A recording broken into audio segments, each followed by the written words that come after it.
Hello, I'm Meri Fatin and welcome to Cover to Cover. The program is presented by Writing WA, the peak body for writing and related activities in Western Australia. On Cover to Cover we discuss great new West Australian books. This morning we're departing from our usual format. I have two guests with me to discuss their favourite children's books of 2015, Sharon McCarthy and Jenny Simpson. Sharon manages Crow Books in Perth and has taught secondary school history. Welcome, Sharon. Thanks, Meri.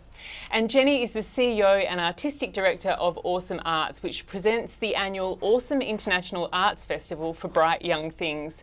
Welcome, Jenny. Thanks, Meri. I've been really looking forward to having this conversation about some of the great new West Australian children's books that are out. And let's start with Carl Hughes Odger's Can a Skeleton Have an X-Ray? That was one of your choices, Sharon.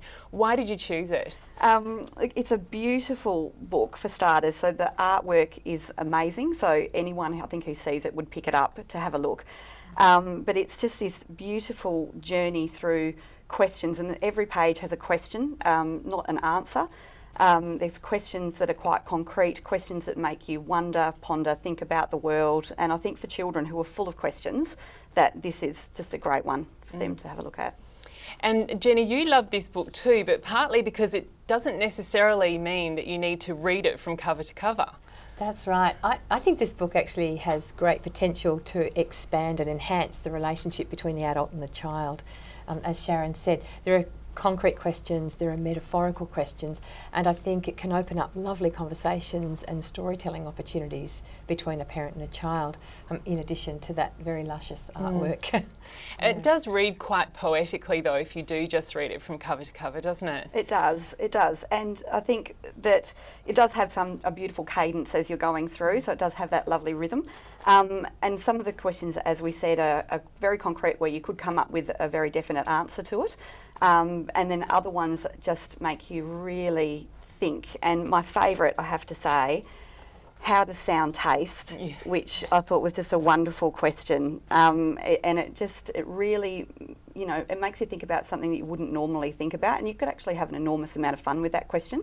But, when you're looking at the artwork, it is incredible. And Carl Hughes Odgers is a celebrated urban artist as well. There's a lot of his work around Perth. His website looks absolutely amazing. So it's a real treasure to have something you can take home of his, really, isn't it? Yeah, absolutely. And he's actually done a few children's books. So he did one called On a Small Island, which was gorgeous, and he did another one with Meg McKinlay called 10 Tiny Things, which is absolutely stunning. And that's right, you can go around Perth, Northbridge, or the international airport. There's a piece of his overlooking the Mitchell Freeway, and it's, absolutely beautiful. Yeah, definitely someone to watch out for when you're walking around Perth and looking up at the walls around you. Our next book is your choice, Jenny, My Dead Bunny by Siggy Cohen and illustrated by James Foley. It's super funny, this one, isn't it, Jenny? Look, this is hilarious, and with the rise of zombies in popular culture, it's a great book for children, and it's illustrated by local artist James Foley, who many people will know. He's a great illustrator, and he himself as a person has a great sense of humour, and his humour really comes out in this book. It's the story of the family rabbit Brad, who unfortunately chews on the television cable and gets fried. But Brad does go on to have another life as a zombie, and he proceeds to terrorise the family. It's got a really funny ending, because the family actually have to move out because they're being terrorised by the dead bunny, and but they find a solution. The best way to get rid of a zombie bunny is perhaps to dig up a zombie cat to take care of that. And if the cat's a problem, then they'll dig up a dog. So it's an outrageously funny book. The illustrations are wonderful, and for people who want to have a good laugh with their children, great book. Yeah. And it's interesting because kids love that dark kind of humour, don't they? Yes. Is that your experience too, Sharon? Yeah, absolutely. And my boys read this recently, and they're a bit older than picture book stage, but they still thought it was hilarious. And I actually think you could sell that to adults as just a fun read as well, as a humour book. Yeah, I was going to ask whether a picture book you sort of naturally think is going to be for sort of pre-primary to early primary, but perhaps the content of this is more suitable for someone slightly older? Yeah, I would say probably 6 or 7 and up. It's not the book that you want to have a sensitive discussion about the death of a pet. Not that. But it's a great, zombies are just so huge now in popular culture. Kids love them. They're in films. You see them on TV, and to have a great picture book about zombies and pets is really very funny and great, I think. I think it's worth mentioning with both of these books too that they're really lovely to read as the person reading them, that they're very enjoyable, and it's not always the case with children's books. No, this is written in rhyme. It is a great book to read out loud. It's a lot of fun. Yeah, so... Yeah. Well, let's move on to something a lot more serious. The first of two Meg McKinlay books that we've got to talk about this morning, A Single Stone, and that was your choice, Sharon. It was. I read that one a couple of months ago. I thought it was excellent. It's this story centred on a girl called Jenna, who is the leader of the Line, and the Line is a group of girls who have to go into the mountain every day to retrieve something called mica, which is a fuel that their village needs. So the story centres on these girls and their journey through the mountain and the way they have to move and twist and get through these tiny little crevices, and the village has secrets that Jenna starts to uncover throughout the course of the book. And I just thought it was a great story. It explored really good themes and had really good female characters. And the way that the girls were chosen to go into the mountain too, that they celebrated the smallness they did. of a new baby girl. That they also bound them in a way that not dissimilar to the Chinese foot binding, that they bound them to keep them small so that they, when they were older, they could still go into the mountain. It was really fascinating. It was a really good premise. How does this compare? I haven't read a lot of Meg McKinlay's work yet, but how does this compare in terms of the different flavours of her writing? Well, I've only read things that she's written for younger audiences, so this was a lot darker, a lot more serious, had quite really juicy themes in it. So previously I'd read her picture books and her primary school writing, so it was a departure from that. And she's quite a prolific writer, isn't she? Very much so. Yeah, because we have Bella and the Wandering House, which is again by Meg McKinlay and the next on the list. And she has written this beautiful whimsical story, which you loved, Jenny. Tell us about it. Yeah, this is a stunning book. It's one of my favourites. I was just reflecting, I've actually read this 3 times and I seldom read a book twice. It's the story of Bella. She's in a regular family living in a house, and she has a wonderful person in her life, in her grandfather. He's a little bit kooky, but he loves her and supports her, and he supports her imagination, which I think is wonderful. The house just starts to move in the middle of the night, and Meg McKinlay is very good at nuancing relationships and reflecting back to people their behaviours. Her parents hardly even notice the house moving at first. It's just merely an inconvenience to them because they're so busy. And so it literally ends up in different it suburbs. Does. It turns up in different places, and they wake up the next morning and have to deal they're with somewhere else. Yeah. And it's a beautiful story, and you find out at the end why the house is wandering, and the house is embedded with memories and spirits. And to me, I actually ran into Meg McKinlay at a function back in January, and she told me that this was one of the first stories she ever wrote, and that this year she would be publishing it. And this story, to me, has been inside her like a little stone getting polished, and I think it's a polished gem of a story, and I'm so glad she published it. When she told me that, I said we would really love to launch this book at our festival because her writing is just so good. I knew it was going to be a good book, and I don't know, I read this and I had a dopey smile on my face for about 2 weeks afterwards. It's whimsical, it's heartfelt, it's about memory and relationships. It's just I hold it up, a beautiful book. Yeah, so, it is. I read it aloud, and one of the things that I loved about it was that Bella was completely in charge of what was going on. The whole question of did the parents kind of do anything about it? Right. No, not really. They left it to her to sort it out, which she did really sensitively. Yes, yeah. And the final scene where the house takes to the ocean is just so beautiful. I was a bit teary at the end actually. It's really lovely. Yeah, it makes perfect sense. Yeah. As a beautiful little story to read. It is lovely. Bella and the Wandering House. Now, your next choice, Sharon, is the third in the Tribe series by Amble and Quai Mulliner, and it's called The Foretelling of Georgie Spider. And it's interesting because it begins our theme today about the sort of dystopian setting in which teenagers have to, find a way through. So tell me about the series and about this book in particular. I thought this series was great. I read the first one quite some time ago now, and I was really eager to read 2 and 3.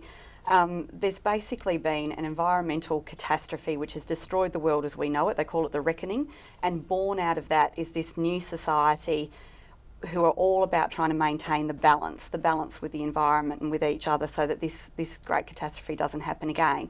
But also born out of that catastrophe were people with special abilities who are feared amongst society and locked up and detained. And the book centres on a group of rebels who live out in the forest called the Tribe. And there are 3 main characters across the 3 books, all women, and very, very strong, powerful characters. And it's just a really, really great story. And it is those teenagers and children against the world, the adult world. I really liked the way the relationships were developed in this. I haven't read the first 2, but in Georgie Spider, that they're very sensitively portrayed. Oh, they are. And the relationships are very, very gentle, and it's not just the relationships with people, it's also the relationships with the environment, because they all have a totem animal. They have ancient spirits that they speak to. There's the ancient serpent, and so the relationships all round, I think, are really well done. And why do you think that so many young adult authors take on this idea of the dystopian world? I think from the perspective of that child teenage reader, it's a world that is completely different from theirs. Even though you can hold up a mirror and you can see some very distinct similarities, it's a changed world. They are empowered, they're in control. The evil often comes from the adult world, and they're being relied upon to save the world or change the world in a way that in their own lives they're probably quite stifled. So I think it's a very empowering and appealing idea. Do you enjoy that theme too, Jenny? I really like reading it even now. Yeah, I do too. I think that the genre of the dystopian novel is there to challenge us and to make us think differently about the world. And I think it's a really important genre for teenagers because they're in that mode of challenging the world. So yeah, I love it. I'm looking forward to reading this book. Yeah, it was great. Well, and the similar theme runs through Brendan Ritchie's Carousel, Yes. which is your final choice. And I love the fact that I was reading an article where Brendan was saying that he totally acknowledges the fact that it's very much a recurring theme in young adult work, but that he kind of tried to make it a bit more indie and a bit more edgy, but with absolutely a nod to people like John Marsden and Douglas Copeland. Yes, and he's really incorporated quite a bit of popular culture into this book, Carousel. I really enjoyed the book. He's a very clever writer, and I was unsurprised to learn that he's a filmmaker in his day job because it's very visual, the book. The descriptions of the hard surfaces and the fluorescent lights in Carousel made me think I was there at times. Tell us a bit about the story. The story, it's told in the first person by the central character whose name is Knox, and 4 young people find themselves trapped in the Carousel shopping centre. Supposedly some big event has happened in the world has changed. We never actually know what that is. No. They're trapped in Carousel and they can't get out. And it's that you put yourself in that situation suddenly and you think, well, where would I go? Would I watch the DVDs or where would I sleep? Oh, well, there's bed shops and so forth. So you wander around Carousel with these characters as they develop a new life for themselves. It asks some really big questions about, is it better to stay inside or is it better to go out? The characters are very interesting. There's 2 sisters from Canada. They're travelling rock musicians. They're very famous. Knox is a little bit in awe of them. And there's a mysterious character called Rocky who is there with them. He's a quiet chap and keeps to himself. I won't spoil what happens, but there is a plot twist at the end that I think just turns everything on its head. And for me, it raised more questions than answers. And this book comes back to me often as I ponder the notion of, is it better to be in that controlled environment that you know, or to burst out and to explore the unknown.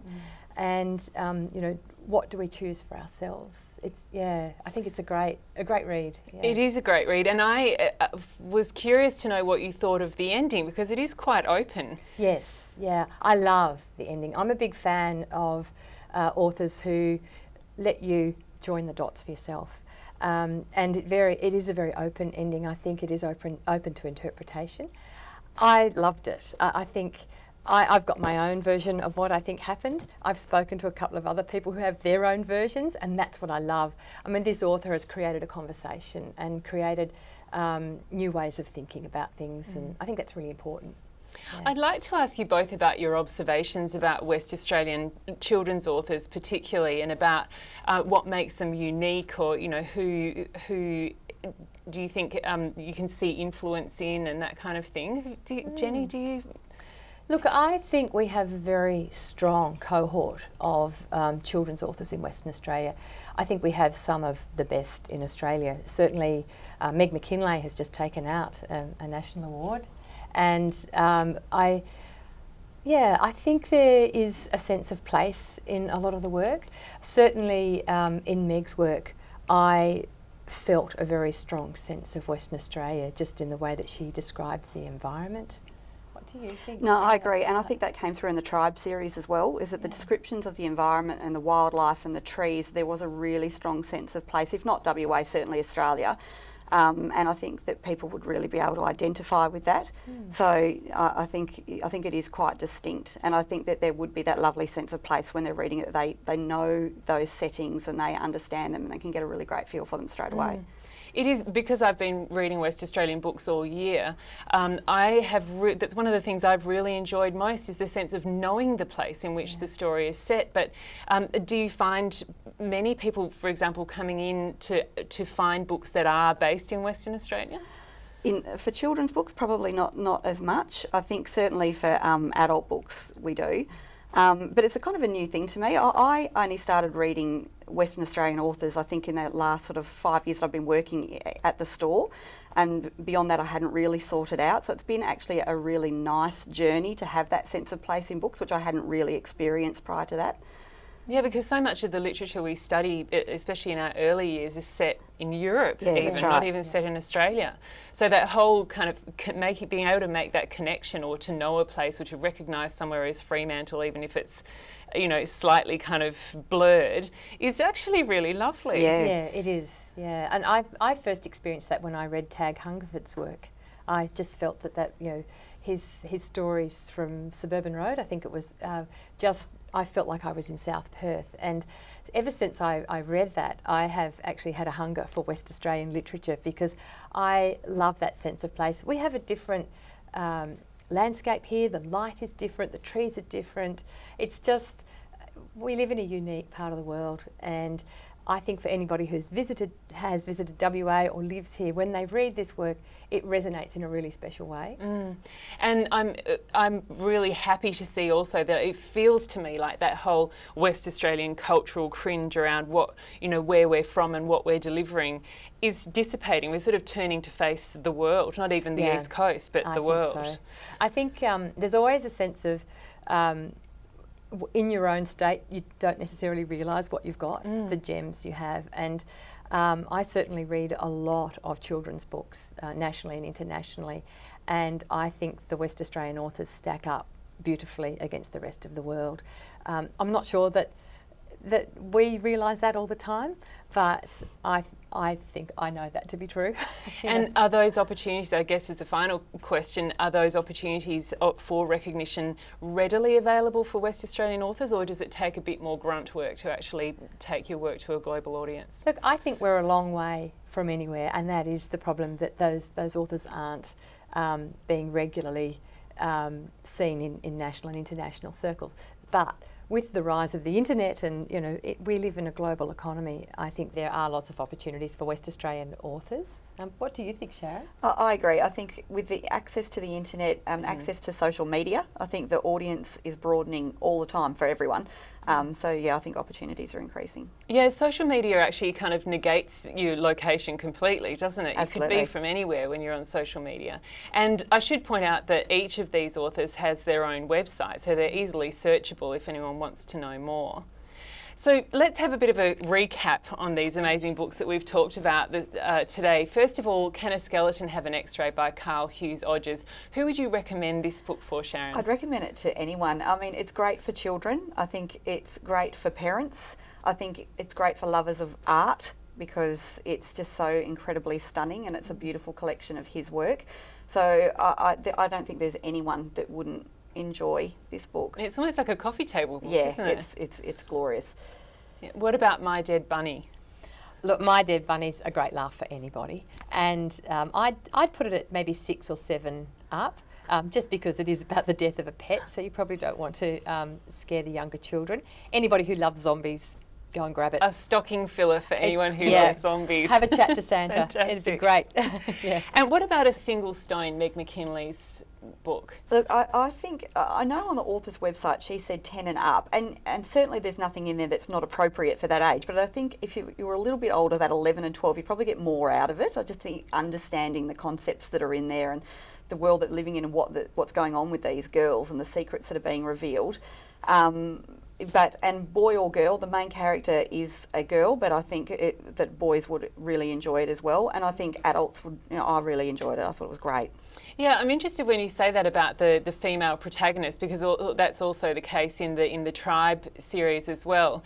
Do you know of any young male readers who've sort of squeaked at the idea that there wasn't a male protagonist? Do you know, I think that actually happens a lot with books. Boys will pick up the cover and see that there is a girl and be a little bit put off by that. However, not all readers, thank goodness. And my son has read the Tribe series and he read all 3 of them. He tore through them and he thought they were absolutely brilliant. And it didn't faze him in the slightest that the 3 main characters were all girls. And there are some good strong male characters Absolutely. in that series too.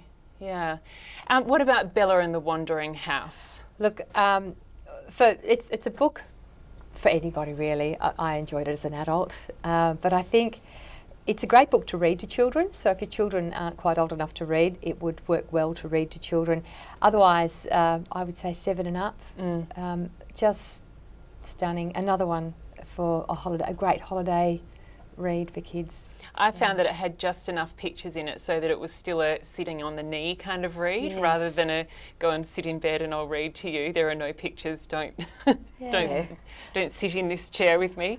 But yeah, it was enough for me to at least for them to be captivated by the picture, the illustrations, but also the story is really good and solid. Yeah. And quite unique.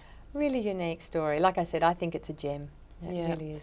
And going back to the Tribe then, and this is book 3, The Foretelling of Georgie Spider, who would you recommend this for? I think that is a 10 and up book. Again, probably get more out of it when you're that little bit older in understanding the themes and certainly the relationship between the people and the government and that type of thing. But I think great for that age and great for adults. And great when you know that you've got the book in the series published, and you don't have to wait. you can purchase the whole right. the whole set, and there's your holiday reading right there. Absolutely. Yeah. And what about Carousel, Jenny? Look, I would put Carousel probably at 14 and up. I think it's a layered book. There are different levels and things that you can take out of it, but I would say it's definitely for teenagers and up, and for adults. So when this book first came out, I actually thought it was an adult book and had it on my list of reading, not realising that it was actually being pitched to a slightly younger market. So yeah, really interesting book for teenagers, and teenagers in Perth in particular. Yeah. And with young adult books, how many people do you come across, Sharon, who actually adults still wanting to read young adult? Oh, loads. Really? Loads, yeah, absolutely. We have people coming into the store all the time that still go right through the young adult section, and I think it's often, they're slightly easier than an adult book in a lot of ways, but still really interesting, really gripping, but just that little bit lighter and a faster read when you're looking for something that's not quite so taxing, but that doesn't mean that they're not as satisfying. Yeah, I love the fact that that younger readers, that the teenage bracket, actually presents a point of accessibility, maybe for adults who are trying to get back into reading. And yet there's some complexity in this writing as well. It's not just, write off, I'm going to read this in 5 minutes. It is layered, and there's a lot to think about in this work. So, and I think also, as the parent of teenagers, a kind of a timely reminder of how the teenage brain can tick sometimes as well, which is, gives you a new connection to make with the teenagers in your house. Yes. Yes. Yeah. Hey, thank you both so much. It's been such a treat to be able to have a conversation with you both about some of the great West Australian children's book releases from 2015. Thank you, Sharon, so much. Pleasure. Thanks, Jenny. Thank you. These are just a few of the many wonderful children's books that have been created by West Australian authors during 2015. Pick up a copy of our Kids Love to Read local brochure from your community resource centre to find out about dozens more. If you don't have a local bookshop where you can buy these books, then you can buy them via Crow Books in Perth. Place your order by phone, mention Cover to Cover, and postage will be free. Every month we create book club notes for one featured book. We email these out to our newsletter subscribers, and we also add them to our website. This month the notes are for A Single Stone by Meg McKinley. You can find them in the For Readers section of our website. Next month on Cover to Cover, I'll meet Susan Medalia to discuss her third collection of short stories, Feet to the Stars. In these tantalising stories, she focuses on ordinary people and their lives, exposing weaknesses and strengths, joy and grief. Thanks for joining me. Remember that we love to get your feedback, and see you next time.